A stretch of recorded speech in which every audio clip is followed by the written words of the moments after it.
Good morning. This is a message from Jesus, and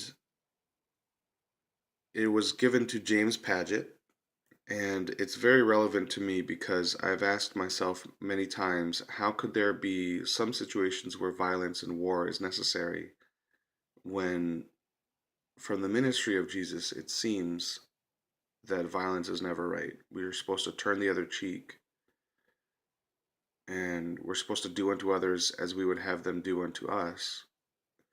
And if we never desire to be killed, then how could we ever kill? This message clarifies that pretty well. Um, this is part of the Paget messages. Spirits would motivate the brain and the hands, the body of James Paget and channel messages through him. He would write really quickly, I think. It's called automatic writing, and here's this here at the end of it was a beautiful message. So the topic is on war, and I basically agree with all of it wholesale and think it's amazing. So I thought I'd share it with you.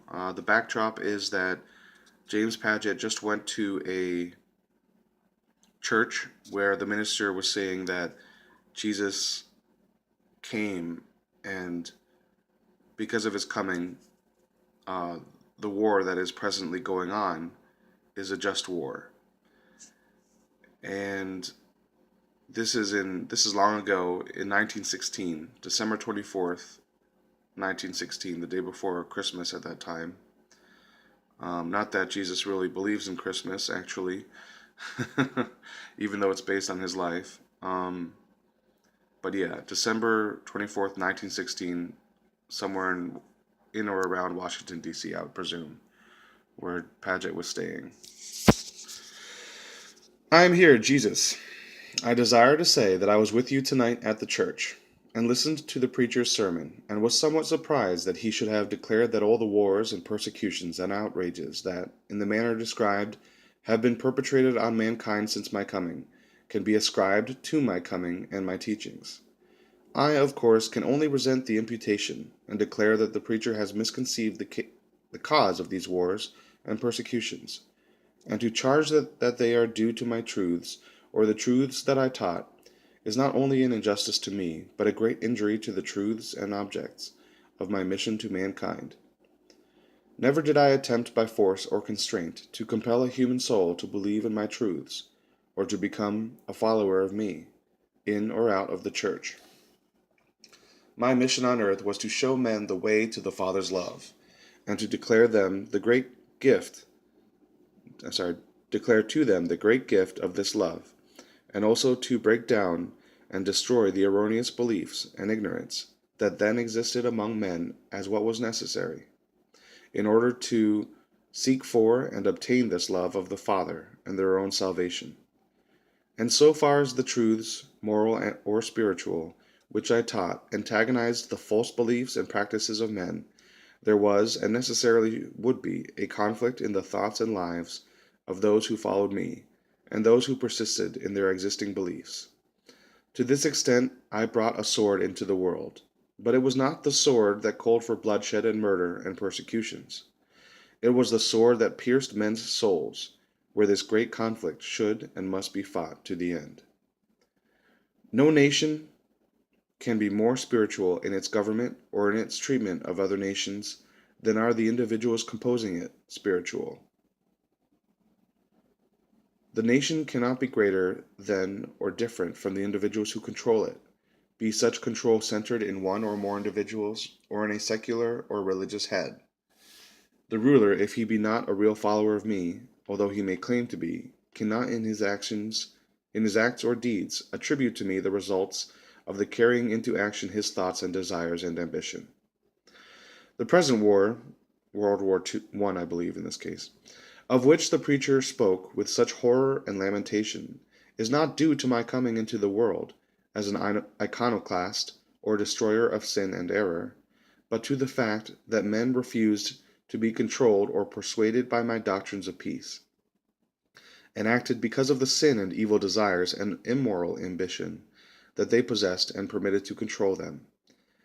The sword which he claims I brought into the world did not cause these sinful and inhuman desires and ambitions to manifest themselves in the form of war and all the evils that follow it.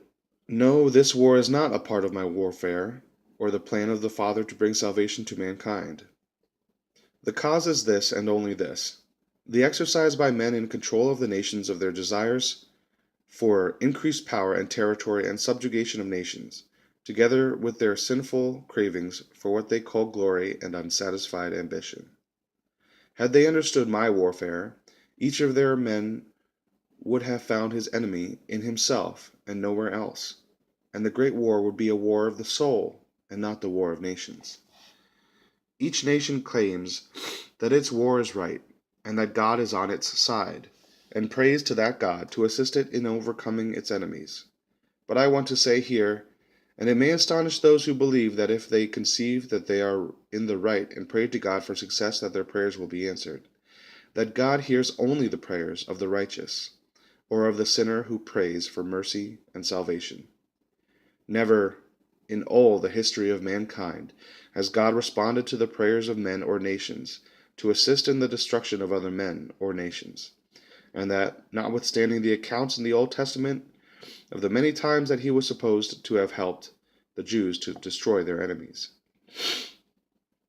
If men for a moment will think that God is a God of love, and that all people are his children, the equal recipients of his love and care, they will realize that his love would not permit him to sacrifice the happiness or well-being of one class of his children to satisfy the desires or revenge or hatred or outraged justice, as they conceive it, of another class of his children. In all the beliefs of this kind, men have misconceived God and his nature.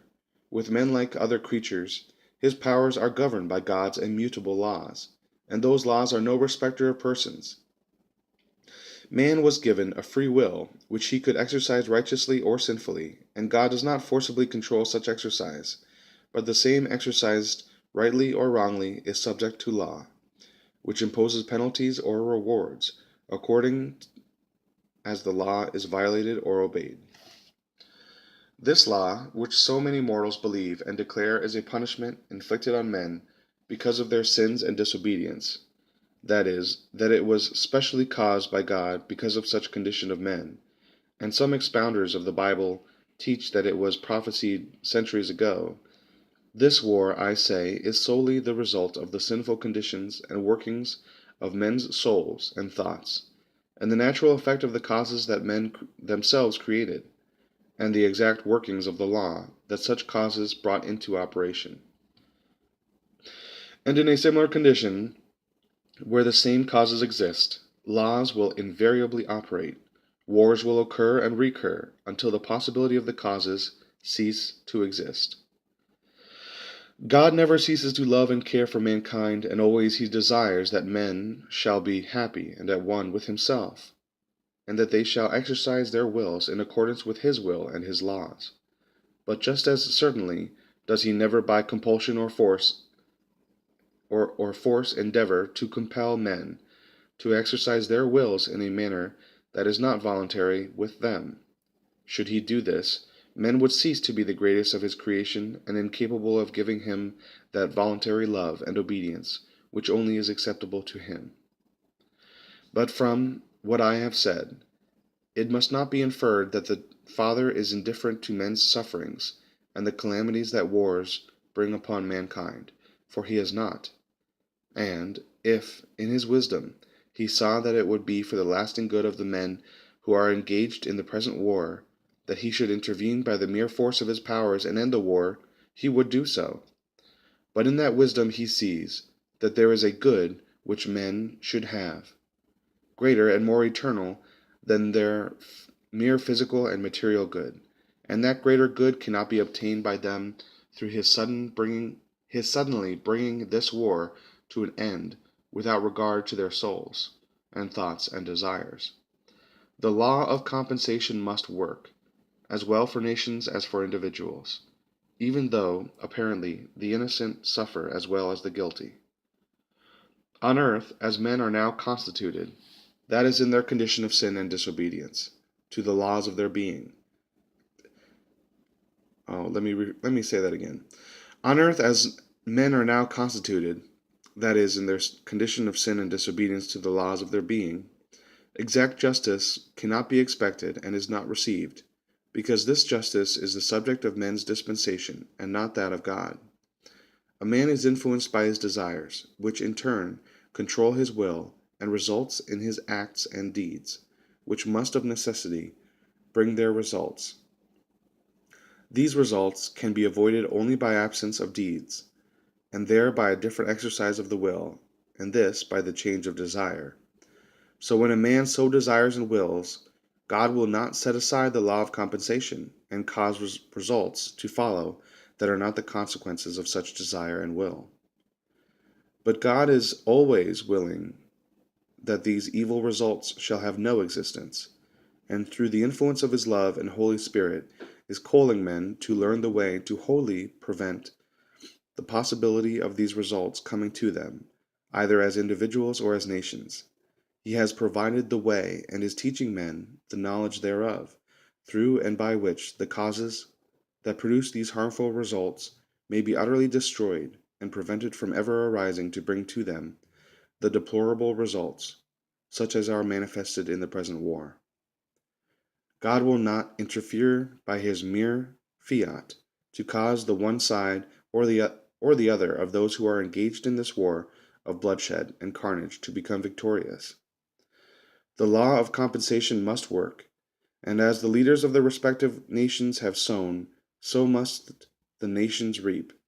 And in this the innocent must suffer in this reaping, because as conditions are, the law could not work its fulfillment unless all within the scope of its workings should feel its operation.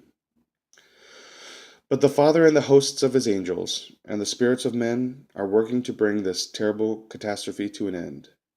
You have written long, and it is late, so I will postpone the further consideration of the subject to another time. Believe that I am with you and love you and will sustain you in your desires to do my work. Your brother and friend, Jesus.